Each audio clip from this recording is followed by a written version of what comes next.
the Emergency Medical Service Advisory Board for March 19th, 4:30. Okay, did everybody have a chance to read the minutes? Any corrections, additions? If not, I make a motion to accept the minutes dated December 18th, 2024. Second, all in favor? Aye. Approved. Jack, you on? You have to unmute. Don't even see his picture. Sorry about that. You can hear me, Pete? Yep, yes. Yep. So, couple things on personnel. We had 2 new applicants that we were screening. It looks like one might be viable. The other one, I'm not sure they're ready to commit with. Couple other things on personnel is we had several people end up resigning from membership that couldn't meet the requirements under the policy. That was looked at over a several-year period of time. Actually, we looked at a 5-year period. So we gave everybody the benefit of trying to meet the requirements. Let me just look here at my notes. Sorry. We've had several things. We responded to the wildfire incident on Long Island that most agencies also attended. We were able to send a crew up to that. We're looking at doing a standby at the school job fair coming up on April 4th. That's kind of a recruitment piece for us. In addition to promoting EMS in general, we're looking at trying to recruit new membership. With that, we're also looking at, we're very close to presenting the town board with a youth program that we're looking at trying to set up. We did do a little bit of screening and found that there were some youths that were interested. And that's, again, twofold. We're looking at trying to get people interested in volunteering in their community, whether they ended up going to the fire service or EMS. I think the youth program would help propel that. Seems to work pretty well in other jurisdictions. So I have Donna Clark, who also works at the school, as we know, working on that to kind of get some fundamentals and come up with some policy and stuff to present to the board to get a youth program in place. We're working on a lot of training right now. This is our training period where we try to get everybody up to speed before we start getting busy with calls. We did have, we hired an outside instructor who also works at Stony Brook University Hospital to come out and do some in-service training. And what that accomplishes, besides education, it gets our EMTs recertified. One of the ways that they're allowed to recertify in the state now is to do continuing medical education and then a practical evaluation. So that outside instructor was able to accommodate that and get a few of our members recertified. We've done some updating with our ESO, our electronic platform for patient care records, and we've extended that to personnel. So now what we're going to be doing is keeping track of our personnel, basically the personnel folder in electronic format. And what that helps us with is keeping everyone's certifications up. It will send the member an email if they have upcoming expirations, and it will send our admin staff a list of those that need to get recertified in whatever we're looking at tracking. So it's going to help us a lot with our management of personnel and training and in service, what they call CMEs, continuing medical education. See what else I got on my list here for you. We are dealing with, it's nothing new, it's just every once in a while it comes to a head, dealing with non-emergent transport requests. And as we know, we are a 911 emergency ambulance. We're not really we're not really charted with transporting people to doctor's appointments and to get an X-ray and such. Every once in a while, there's a extraordinary incident that we accommodate somebody's not able to get out of bed or something like that. But it's now lately it's been to a point where it was kind of informal, and I have to formalize a policy. So I'll probably have that ready for you for the next meeting, so this board can look at it and make any recommendations. But you know, the last example that we had, which was a couple weeks ago, is a good one. We had an elderly patient that was bedridden. The doctor wanted them to go get an X-ray.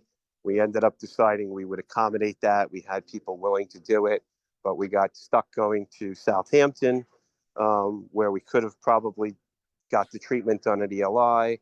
And then further, we got stuck waiting for the patient to get evaluated and released, which was several hours, which it's just not what we're designed. That's not our makeup or really what our, what we're supposed to be doing. So we'll look at that. We'll have some policy for this board to review, and then we'll solidify it, and then we'll have something to work with in the future.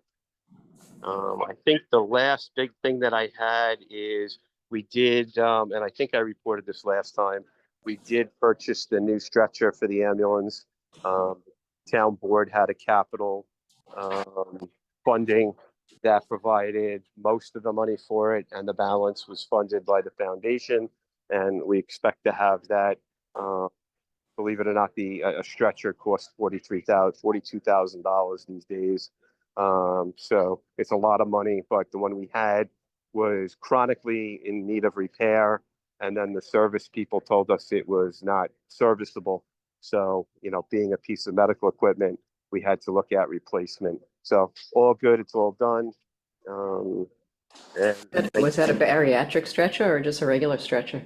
It actually, we went with the bariatric because it was only a few thousand more on the front end. So it has all the bells and whistles. It's what we already had, just a new version. But it's a good point. The one we had did not. That's what started it. We were trying to get bariatric upgrades. The bariatric, if you're not familiar, is to accommodate large patients that can't physically fit on the stretcher size. So it gives us the ability to transport large patients. And we didn't have that on all the stretchers. That was the start of where we were. And the salesman came out and said, you can't do that on this one. And then it broke and needed repair. So the long story of it all short is that we got the new stretcher, and the other two stretchers will be retrofitted within the next couple weeks. So all of them will have the same capabilities. So that'll work out. So I think that's all I had, Peter, unless you had questions from anyone. I just have one related to the transport process. Are there any social services available for, medical transport of patients for doctor's appointments, or the types of things that you just mentioned about an X-ray that might be able to be articulated with the EMS program, and then educate the public in terms of, they need to call 411 or 311, for an appointment to go to a physician's office. I don't know if any services like that exist on the island to a volunteer. Do we have something, Amber? The senior services. Senior services have. Yes. Because, so I'm wondering if we want to try to identify through, Detective, your protocol that you're going to develop, the triage protocol for who you transport, who you actually accept to transport if they have a high enough intensity medically to be able to be transported, and then educate the public on the senior transport process, because that's where most of the patients are going to be anyway. I mean, unless it's an accident in some way that maybe for a younger person that they could be treated at home or by a physician, by Dr. Potter or whoever here, Dr. Kellogg. So maybe look to see if you can identify what the assets are from the senior center, and then embed that too in your triage protocol, and then develop an educational program or another sticker that you stick on the refrigerator for patients, that are high risk, to say this is what you call if you just need a transport for more routine or less urgent calls. Yeah, Jack, was that patient, was it an emergency, like hurry now, go get An No, X-ray? no, it was not an emergency, and you know, had we had all the information given on the front end, we probably would not, you know, we wouldn't have done it, but we try to accommodate people. But just to the doc's point, you're spot on. My intent of the policy would be in the development of the policy is to meet with the senior services who do that exact service already. Usually, when we get involved, people tell us that wasn't available or they can't accommodate them. So what I want to do is have a little bit of a check and balance that we verify that that wasn't an option because we're taking an asset and a crew, you know, out of availability for something that might not be an emergency that could be rescheduled. So I think, like to the doc's point, largely we're gonna uh, craft the senior services to be part of that decision. And on that same note, Doc and the board there, the other thing that I talked to Supervisor Williams about is I want to make a presentation to the seniors, which we'll probably do within the month. Just an overview of our agency. You know, for a lot of them, they're not familiar with our services. I want people to know exactly what the paramedic program is about. That's one of the things, you know, it's a lot of money, but it's money well spent and well needed. And I want them to understand what our capabilities are.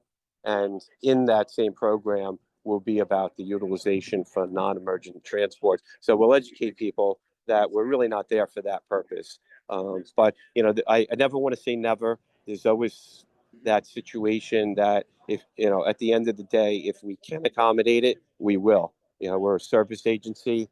We want people to be happy and healthy. And if we can be part of that, we will. But that will definitely be part of the policy.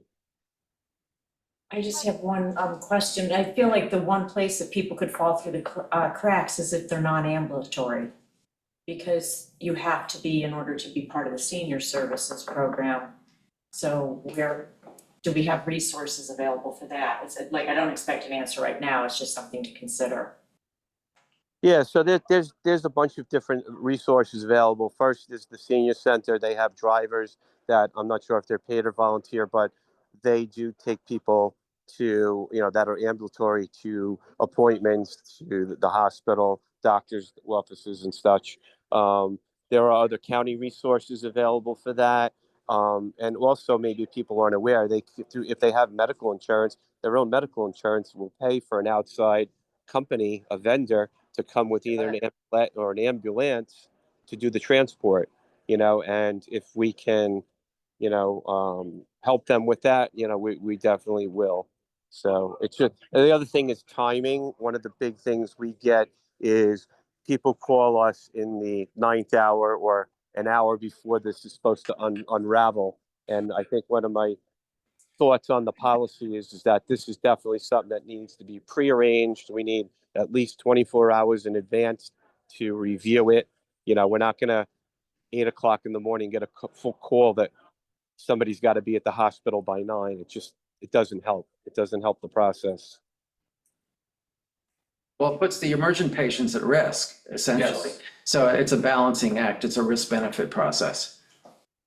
Correct. And, you know, I also, you know, if the person is misinforming us or not understanding the requirements, if you will, for an ambulance, for an emergency ambulance, what we'll do is we might go to a call, evaluate them, and if they're stable and not emergent, we might just, you know, give them the resources to call and make other means to get there. So that will be part of the policy in its draft. Jack, these notes mention in January EMS will hold officer elections. Who was that? So we had elections and Mark Carnivogel remained chief. Timothy Dalton came in as assistant chief. Ollie Campbell moved up from lieutenant to captain and and Christina Dalton moved in as lieutenant. So those are our new officers: Mark Carnivogel, Timothy Dalton, Ollie Campbell, and Christina Dalton. Any update on the building expansion? Yeah, so we had a meeting with the contractor that was awarded the bid, and by our request, we delayed it mainly because of putting the ambulances outside in the cold, and we have a target time frame for the end of April.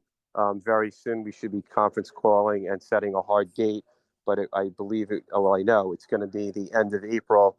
The contractor is allotting for 2 months of construction time, and he said a realistic time he should be done in a month. So we'll only be outside for hopefully the month of May. So we feel that that's workable. Good, okay. Anything else from anybody on the board? Thank you, Jack, very much. All right. Sorry I Um, couldn't be there. It was my 1 week of vacation, and I took advantage to get out, and I'm at the boat show, Peter, in Florida. So oh, nice. At the West Palm Boat Show? correct. Where are you staying, at the Breakers? No, no, but We got a pay cut. does anybody have any other questions? That I hopefully I didn't go too fast, but I just wanted to make sure I brought you up to speed. The other last thing, Peter, I've asked Peter and Anne Marie to set the date and venue for the annual awards dinner, which we're currently targeting for June. So as soon as we get a hard date and location, we'll let everybody know, so everyone can make arrangements to be there if they choose. It's usually one of the best things of the year for us. You know, we can honor the volunteers and give them credit for all the work that they do. And it also, we can never have enough of like social bonding, and the crew usually meets in, stressful situations and in the middle of the night, in the middle of the winter, and with panic-stricken people. And we don't really have enough socializing and downtime. And that party is very important for us, not only to identify what they do, but to give them to do some social networking amongst themselves. So Peter knows the significance of that, and I know he will, and Anne Marie will put a lot of effort into making it the best that we can do. So thank you for that, Peter. You don't have a date yet, do you? Not yet. I saw Anne Marie a couple of days ago, so I said we'll get together with her. So we'll work on that in the next week or two. Okay. Okay. Mark, do you have anything? Ambulance Foundation? No, everything's going fine. We did the standby in West Hampton Beach. That went very well. No, just to support what Jack says about these transports. Yeah. It needs to be looked into. Well, it really is a detriment to a real emergency on the, especially if you have to go to Southampton and wait. That must have been a 5-hour call at least that you were gone. It's 2.5 on a good day, just going back and forth, 3+ normally just to do a transfer. Yeah, but then you waited for them, right? And then brought them. And they eventually left. Of course. And x-rays can be done in Greenport. Yeah. It's the same hospital. Exactly, yeah. I just had something I was gonna talk about, but I forgot. Oh, well, any old business? Any new business? Well, this is a fast meeting. Dr. Anybody, anything? No, Dr. Charles, no, everything? Okay, well, thank you, Jack, Mark, for coming. Make a motion to close the meeting at 4:49. Second, all in favor? Aye. Great. Thanks, everybody. Thank you all. Oh, next meeting on June 18th at 4:30.